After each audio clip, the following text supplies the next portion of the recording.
Everything now on your Friday. The United States and the UK joining together to strike Houthi rebel targets in Yemen.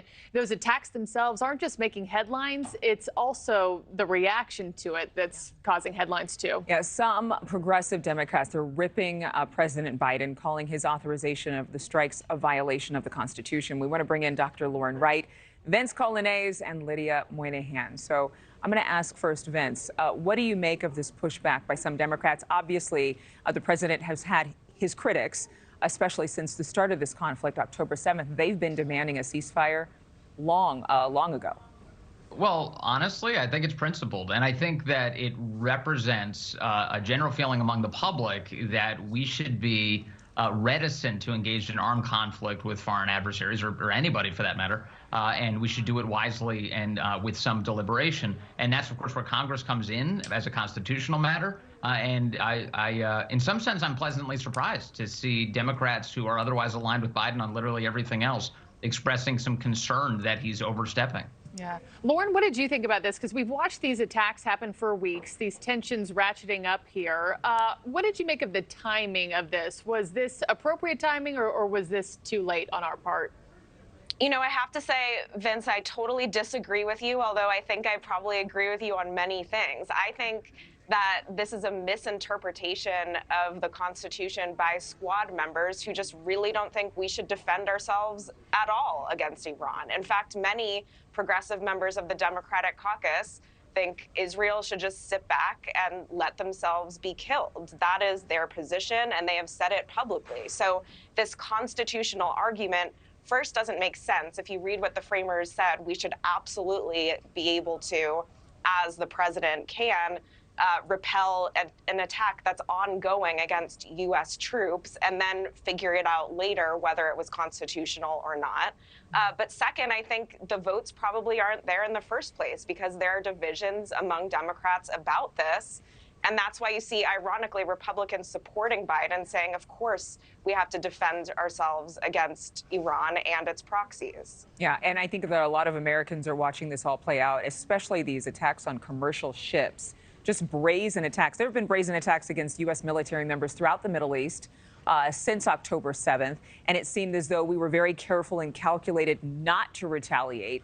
But now it seems as though the U.S. military, the UK, is saying enough is enough. Lydia, what are you seeing out there?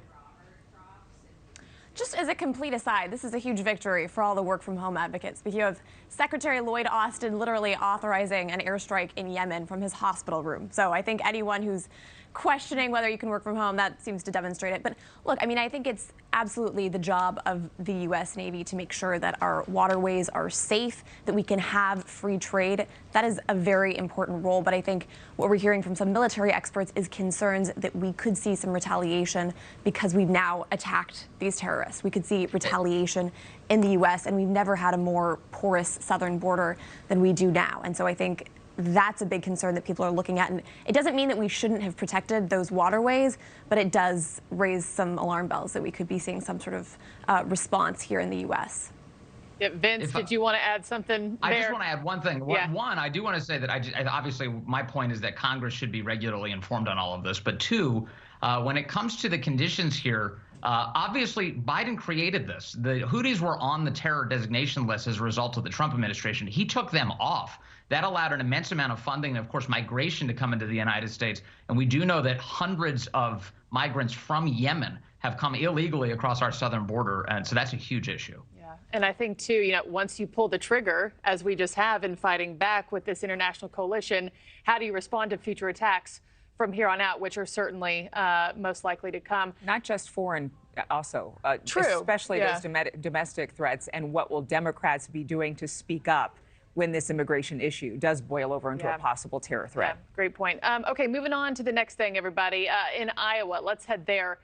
The weather's not cooperating for candidates and their kind of 11th hour push here before Monday's caucuses. Wind chills are forecast to be, what, between 15 and 20 below zero. So let me start with you, Vince, on this one. I mean, as I was thinking about this in the winter weather, who has the most to lose here, or who's the most nervous? Is it actually the Trump camp, who has a lot of supporters who say he's so far in the lead, I don't need to show up today and get out of the house? You know, who's most nervous? It may chip away a little bit at him, but the thing I've discovered about both Iowa and New Hampshire voters is they don't mind it being cold. They're the ones who own all the four-wheel drive vehicles, and they will get to their caucus sites and their polling places when they want to go. And Iowa caucus goers are the types of people who are proud to be involved in the process. They're the guys who have kicked the tires on these candidates for many months now in preparation for this caucus. So I'd be surprised if it puts much of a damper on caucus attendance. I will say that Donald Trump, really, it's his race to lose. He is ahead. By this new Suffolk University poll has him up by, 34 points? It is a big lead for him. And even if a couple people stay home, it looks like he's cruising to victory. We'll see. Lauren, do you think there should be much attention put on the fact that winter has finally arrived? And the fact is that in the Midwest, people are used to winter. And whether or not it stops people from coming or going, should that be the focus, or should we still be looking at some other particulars of this very unique race? Well, it's one very material consideration, but yeah, we need to give Iowans more credit. In 2008, there were sub-zero temperatures, record turnout. People are proud and to express their right to vote, and they do show up in person very passionately. And I think we may even see turnout increase this year. Yeah. Lydia, what say you? We know in a caucus, even 10 people can make a difference. So what are you seeing and thinking when it comes to this winter weather ahead of Monday? Well, that's so, as Vince made the point, this is their Super Bowl. This is really their moment to shine and make a huge impact on national history. I think if anyone is a winner here, it's Donald Trump, because we know his supporters are more loyal, really, than any other candidate we've seen in recent history. We know that they will wait in sub-zero temperatures for him at a rally outside. We know that they have demonstrated they will be there for him. And so even polling suggests that they are more loyal to President Trump than they are to their family, religious leader, friends. And so I think we will absolutely see those voters turn out. I think for DeSantis or Haley, they don't have that kind of voter loyalty that Trump has. So I think, if anything, we could see those voters less inclined to turn out. And as we were learning in the last segment, this is really a sort of communal process. And so if you have a couple of folks there who are really vocal supporting Trump, which probably is going to happen, I think you would see them potentially swaying anyone else who's on the fence. Okay, since you brought up the Super Bowl football and you brought up loyalty, a.k.a. fans. Where does that take us from here? That's the trying to make this transition easy for you. You did a great job. Nick Saban for office.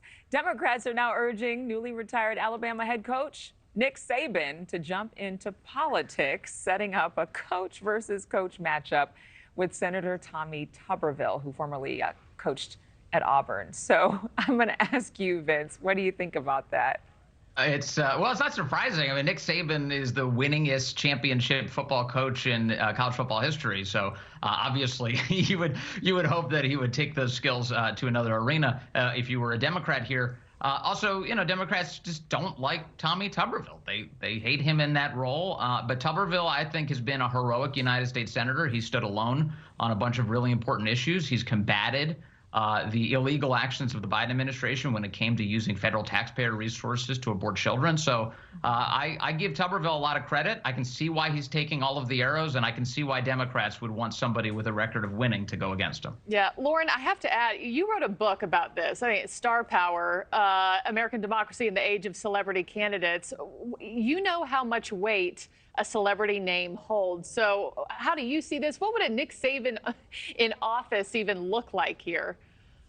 Well, it would be very smart of Democrats to recruit him. I mean, you have instant statewide name recognition. Most politicians kill for that. That's why these celebrities have a leg up in the beginning. Of course, once he declares he's a Democrat, he'll alienate some voters. But if you love Alabama, you probably love Nick Saban. So the idea is there's some crossover there, and I think it's a good shot. Lydia Moynihan, you get the final word. Do you even think Nick Saban has the appetite to run? I mean, I don't know if he's actually going to pull the trigger or not. I do like to see this trend, though, of people who've accomplished something, who've had a career, who've been very successful at it, going into politics. I think that's a better approach, to have those kind of respected leaders, celebrity or not, on the Hill making these decisions. He's obviously a very intelligent, accomplished man, and I'd like to see more people like him in D.C. as opposed to people who haven't really accomplished much. So what you're really saying is you want The Rock for president. That's what you're really saying. That is the natural. That is the natural leap. Yeah. Paris Hilton. I couldn't help myself. Oh, make it stop.